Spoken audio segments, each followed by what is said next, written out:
Selamat pagi Bapak, Ibu, dan Saudara yang dikasihi Tuhan Yesus, bertemu kembali dengan Embun Surgawi pada pagi hari ini. Mari kita akan merenungkan firman Tuhan bersama-sama sebelum kita akan memulai hari ini dengan kita membaca firman Tuhan di dalam kitab 1 Timotius pasal yang ke-6 ayat yang ke-3 sampai yang ke-19. Namun saya akan membacakan di ayat yang ke-6 saja. Demikianlah bunyi firman Tuhan. Memang ibadah itu kalau disertai rasa cukup memberi keuntungan besar. Bapak, Ibu, dan Saudara yang dikasihi Tuhan. Saya pernah melihat teman saya yang pada waktu itu dia sedang bekerja dan sangat asik dengan pekerjaannya. Dan saya melihat dia melakukannya itu dengan sukacita Walaupun saya tahu bahwa pekerjaannya itu tidak menghasilkan sesuatu yang lebih menurut saya, tidak banyak tetapi saya merasa bahwa orang itu melakukannya dengan sukacita dan menurut saya disertai dengan kecukupan disertai dengan rasa puas dia merasa puas dengan keadaan itu. Bapak, Ibu, dan Saudara yang dikasihi Tuhan. Bagaimana orang dapat mengalami rasa cukup yang sejati di dalam situasi apapun Rasul Paulus membahas ini di dalam bacaan yang kita baca 1 Timotius pasal yang ke-6 ini. Kita melihat bahwa dia itu memperingatkan orang-orang yang tidak jujur memandang ibadah itu sebagai sarana untuk mencari keuntungan secara finansial di ayat 5 dikatakan di dalam 1 Timotius pasal 6 ayat 5, percekcokan antara orang-orang yang tidak lagi berpikiran sehat dan yang kehilangan kebenaran, yang mengira ibadah itu adalah sumber keuntungan. Bapak, Ibu, dan Saudara yang dikasihi Tuhan. Situasi yang kita lihat di sini bagaimana orang-orang pada waktu itu mengalami atau mencari bahwa ibadah itu tuh harus disertai dengan keuntungan secara finansial. Karena mungkin dia nggak merasa puas dengan ibadah-ibadah yang ada.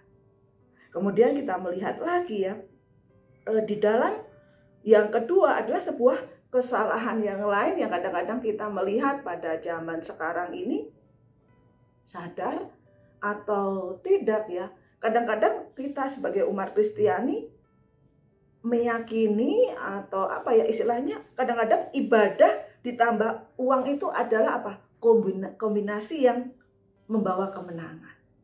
Ketika kita beribadah artinya kita akan mendapat berkat.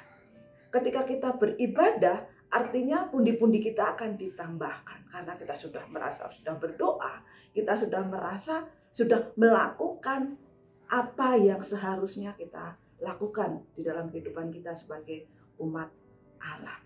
Bapak, Ibu, dan Saudara yang dikasihi Tuhan.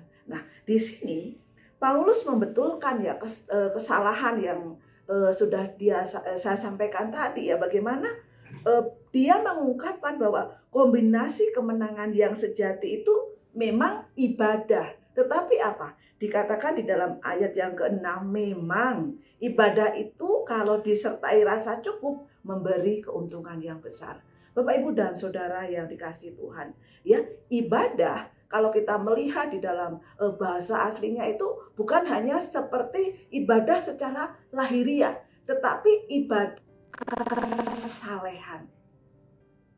Dan dikatakan kalau itu disertai rasa cukup. Nah, rasa cukup itu adalah apa? Rasa cukup itu adalah sebuah kepuasan. Artinya, ketika ibadah atau ketika kesalehan kita itu disertai dengan kepuasan, kesalehan yang disertai dengan kepuasan, itulah yang mendatangkan kemenangan. Itulah yang mendatangkan ibadah yang sejati. Bapak, Ibu, dan Saudara yang dikasihi Tuhan. Mungkin ada kalanya kita merasa atau bertanya-tanya, Bagaimana kehidupan ibadah kita? Artinya apa? Bagaimana kesalehan kita? Kemudian bagaimana, apakah saya sudah rasa cukup? Apakah saya cukup puas ya? Karena seperti yang saya katakan tadi, kalau kesalehan disertai rasa puas akan menghasilkan ibadah yang sejati. Bapak, Ibu, dan Saudara yang dikasihi Tuhan, bagaimana dengan kita? Di ayat 7 dikatakan, sebab kita tidak membawa sesuatu apa ke dalam dunia, dan kita pun tidak membawa apa-apa keluar. Asal ada makanan dan pakaian, cukuplah. Itu yang dikatakan Paulus ya di dalam kitab 1 Timotius ini. Apakah ketika kita beribadah, kesalehan kita sudah merasa puas, kita sudah merasa cukup? Dan biarlah pagi hari ini kita diingatkan bagaimana kesalehan kita, bagaimana kepuasan kita hanya kita dapat di dalam ibadah yang sejati dalam Kristus Yesus. Selamat pagi, Tuhan Yesus memberkati.